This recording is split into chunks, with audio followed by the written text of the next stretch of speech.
ইসরায়েলকে মানচিত্র থেকে মুছে ফেলার হুমকি কিম জং উনের। বিশ্ব রাজনীতির মঞ্চে যখনই কোনো বড় ধরনের সংঘাতের কালো মেঘ দানা বাঁধে, তখনই সবার নজর থাকে উত্তর কোরিয়ার দিকে। বিশেষ করে যখন ইসরায়েল ও ইরানের মধ্যে উত্তেজনা এখন টকবক করে ফুটছে, ঠিক তখনই দীর্ঘ ৩ দিনের রহস্যময় নীরবতা ভেঙে পর্দার সামনে এলেন মিসাইল ম্যান নামে খ্যাত কিম জং উন। তবে তিনি এবার কেবল মৌখিক সমর্থন দিয়েই ক্ষান্ত হননি, বরং সরাসরি ইসরায়েলকে পৃথিবীর মানচিত্র থেকে মুছে ফেলার মতো ভয়ঙ্কর হুঁশিয়ারি দিয়েছেন।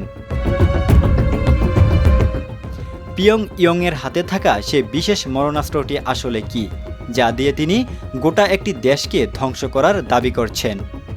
আজ আমরা উন্মোচন করব কিমের এই বার্তার পেছনের আসল রহস্য এবং মধ্যপ্রাচ্যের এই আগুনের লেলিহান শিখা বিশ্বকে কোন পরিণতির দিকে নিয়ে যাচ্ছে।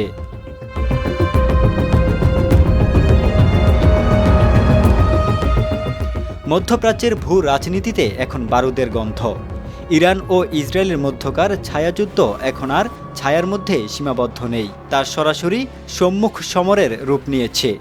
ঠিক এই চরম উত্তেজনাকর মুহূর্তে বিশ্ববাসীকে চমকে দিয়ে পিয়ং ইয়ং থেকে ভেসে এলো এক বজ্রকঠিন কণ্ঠস্বর।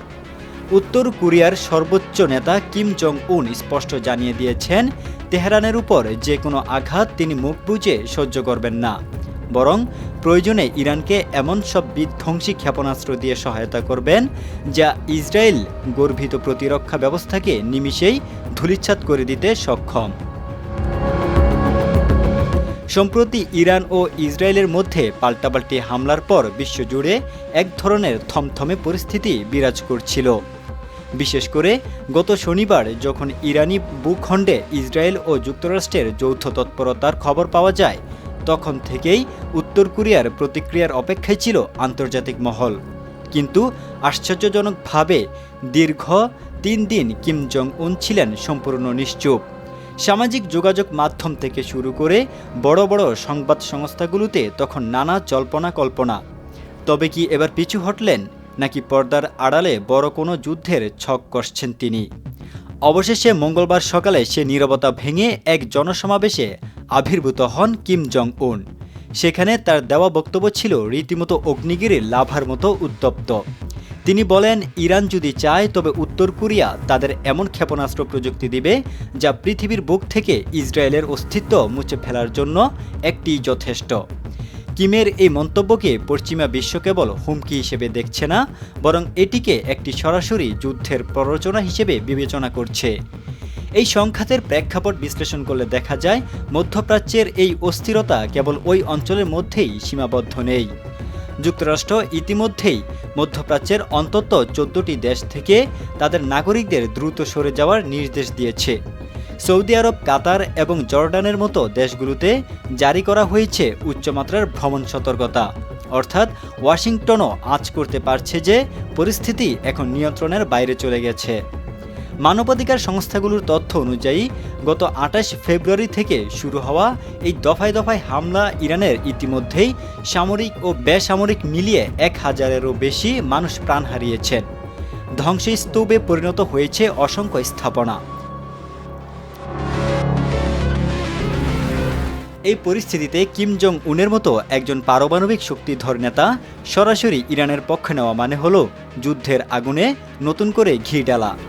উত্তর কোরিয়া এই অবস্থান কেবল ইসরায়েল নয়, বরং আমেরিকার জন্য এক বড় ধরনের মাথাব্যথার কারণ হয়ে দাঁড়িয়েছে। ইতিহাস সাক্ষী, উত্তর কোরিয়া এবং ইরানের মধ্যে সামরিক ও প্রযুক্তিগত সম্পর্ক দীর্ঘদিনের। বিশেষ করে ব্লাস্টিক মিসাইল এবং পরমাণু গবেষণার ক্ষেত্রে এই দুই দেশের মধ্যকার সংখ্যা পশ্চিমা বিশ্বকে বরাবরই চিন্তায় ফেলছে। কিমের এই সম্প্রতি বক্তব্যের পর প্রশ্ন উঠছে, উত্তর কোরিয়া কি তবে তাদের অত্যাধুনিক ICBM বা আন্তঃমহাদেশীয় ব্লাস্টিক ক্ষেপণাস্ত্র তেহরানের হাতে তুলে দিতে যাচ্ছে? যদি তাই হয়, তবে মধ্যপ্রাচ্যের সমীকরণ একরাতেই বদলে যাবে। কিম জং উনের এই বার্তার গভীরতা বিশ্লেষণ করলে কয়েকটি গুরুত্বপূর্ণ দিক বেরিয়ে আসে। প্রথমত, এটি কেবল একটি সামরিক হুমকি নয়, বরং এটি একটি অত্যন্ত সূক্ষ্ম কূটনৈতিক চাল। পিয়ং ইয়ং ভালো করেই জানে যে যুক্তরাষ্ট্র বর্তমানে ইউক্রেন এবং মধ্যপ্রাচ্যের এই দুই ফ্রন্টে ব্যস্ত রয়েছে। এই সুযোগে উত্তর কোরিয়া নিজেকে ইরানের প্রধান রক্ষাকর্তা হিসেবে উপস্থাপন করে বিশ্ব রাজনীতিতে নিজের গুরুত্ব আরও বাড়িয়ে তুলতে চাইছে। ভবিষ্যতে এর প্রভাব হতে পারে সুদূর প্রসারী। যদি উত্তর কোরিয়া সত্যিই ইরানকে উন্নত ক্ষেপণাস্ত্র সরবরাহ করে, তবে ইসরায়েলের বিখ্যাত আয়রন ডোম বা প্রতিরক্ষা ব্যবস্থা সেই প্রযুক্তি সামনে কতটা কার্যকর থাকবে তা নিয়ে বড় ধরনের সংশয় রয়েছে। কারণ উত্তর কোরিয়ার হাইপারসনিক মিসাইল প্রযুক্তি বিশ্বের যে কোনো রাডার ব্যবস্থাকে ফাঁকি দিতে সক্ষম। এর প্রভাব কেবল সমরক্ষেত্রেই সীমাবদ্ধ থাকবে না, বিশ্ব অর্থনীতিতেও এর নেতিবাচক প্রভাব পড়তে শুরু করেছে। মধ্যপ্রাচ্য হল বিশ্বের তেল প্রধান উৎস। কিমের এই হুঁশিয়ারি এবং যুদ্ধের আশঙ্কায় বিশ্ববাজারে জ্বালানি তেলের দাম লাফিয়ে লাফিয়ে বাড়তে পারে, যার ফলে বড় ধরনের বৈশ্বিক মন্দার আশঙ্কা করা হচ্ছে। এছাড়া রাশিয়ার সাথে উত্তর কোরিয়ার ক্রমবর্ধমান ঘনিষ্ঠতা এবং সমীকরণকে আরও জটিল করে তুলছে।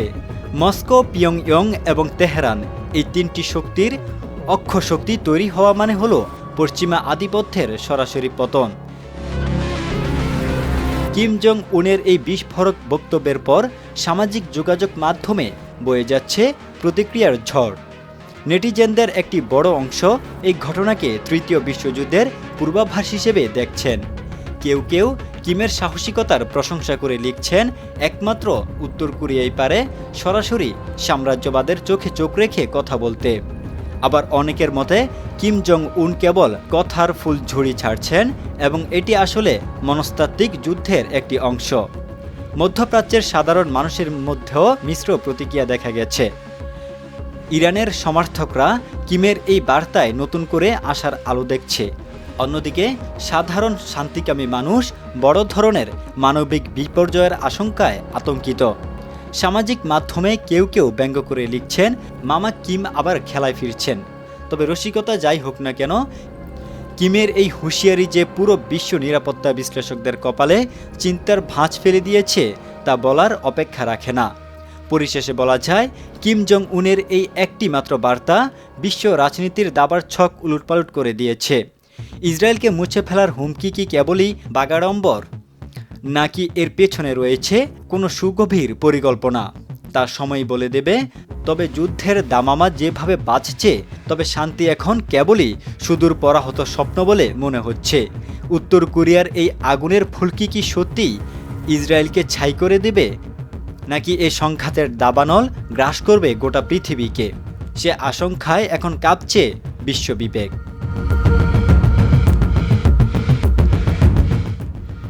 ভূ রাজনীতির এই উত্তপ্ত ময়দানে কিম জং উন তার পরবর্তী পদক্ষেপ কী নেন, সেদিকেই এখন তাকিয়ে আছে সারা পৃথিবী। আমাদের নজর থাকবে পিয়ংইয়ং থেকে তেহরান। প্রতিটি গুরুত্বপূর্ণ মোড়ে যুদ্ধের বিভীষিকা নাকি শান্তির পথ। মানবজাতি আসলে কোন দিকে ধাবিত হচ্ছে তা জানতে হলে অপেক্ষা করতে হবে আরও কিছুদিন।